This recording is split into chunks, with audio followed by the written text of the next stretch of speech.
قصی کے دور اقتدار میں انتظامی شعبہ جات اور ان کا تعارف۔ علامہ بدر الدین عینی رحمۃ اللہ علیہ نے اپنی کتاب عبدۃ القاری میں ان شعبہ جات کا تعارف یوں ذکر کیا ہے۔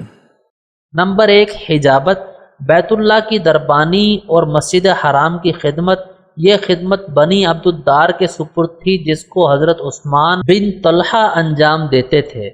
نمبر 2، سقایت، حجاج کو زمزم کا پانی پلانا۔ یہ خدمت بنو ہاشم کے سپرد تھی۔ بنی ہاشم کے جانب سے حضرت عباس رضی اللہ عنہ یہ خدمت انجام دیتے تھے۔ نمبر 3، رفادت، فقراء اور مساکین، حجاج اور مسافرین کی اعانت اور امداد کرنا۔ اس محکمے میں محتاجین کی امداد کے لیے کچھ رقم جو چندے سے حاصل کی جاتی تھی جمع رہتی تھی۔ اس منصب پر حارث ابن عامر بنی نوفل کی جانب سے مامور تھے۔ نمبر 4، عمارت، مسجد حرام اور بیت اللہ کی حفاظت، تعمیر اور مرمت۔ حضرت عباس رضی اللہ عنہ بنی ہاشم کی جانب سے اس خدمت کو انجام دیتے تھے۔ نمبر 5، سفارت، دو فریق کا کسی معاملہ میں مراسلت کرنا۔ یہ خدمت بنی عدی میں سے عمر بن الخطاب رضی اللہ عنہ کے سپرد تھی۔ نمبر 6، ندوہ یعنی مشورہ، بنی اسد میں سے یزید ابن زمعہ ابن اسود مجلس شورا کے امیر تھے۔ نمبر 7، قبہ، بوقت جنگ فوج کے لیے خیموں کا انتظام کرنا۔ یہ خدمت بنی مخزوم کے سپرد تھی۔ بنی مخزوم کی جانب سے خالد بن ولید اس خدمت کو انجام دیتے تھے۔ نمبر 8، لواء، علم برداری، اس کو عقاب بھی کہتے تھے۔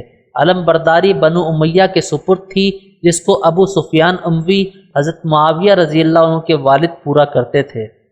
نمبر 9، اعنہ، زمانہ جنگ یا زمانہ گھڑ دوڑ میں گھوڑوں اور سواروں کا انتظام کرنا۔ اس خدمت کو بھی بنی مخزوم کی جانب سے خالد بن الولید انجام دیتے تھے۔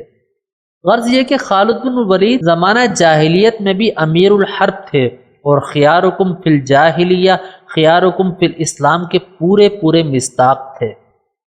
نمبر 10، اشناق، قبائل کے باہمی مناقشات رفع کرنے کے لیے دیت اور تاوان کا ادا کرنا، اور جس شخص میں دیت اور تاوان دینے کی مقدرت نہ ہو اس کی اعانت اور امداد کرنا۔ یہ خدمت بنی تمیم میں سے ابو بکر صدیق رضی اللہ عنہ کے سپرد تھی۔ ابو بکر جس کام کے لیے کھڑے ہو جاتے تو قریش ابو بکر کی تصدیق کرتے اور دل و جان سے اس میں اعانت اور امداد کرتے۔ ابو بکر صدیق رضی اللہ عنہ کے سوا اگر اور کوئی کھڑا ہوتا تو پھر قریش اس کی تصدیق نہیں کرتے تھے۔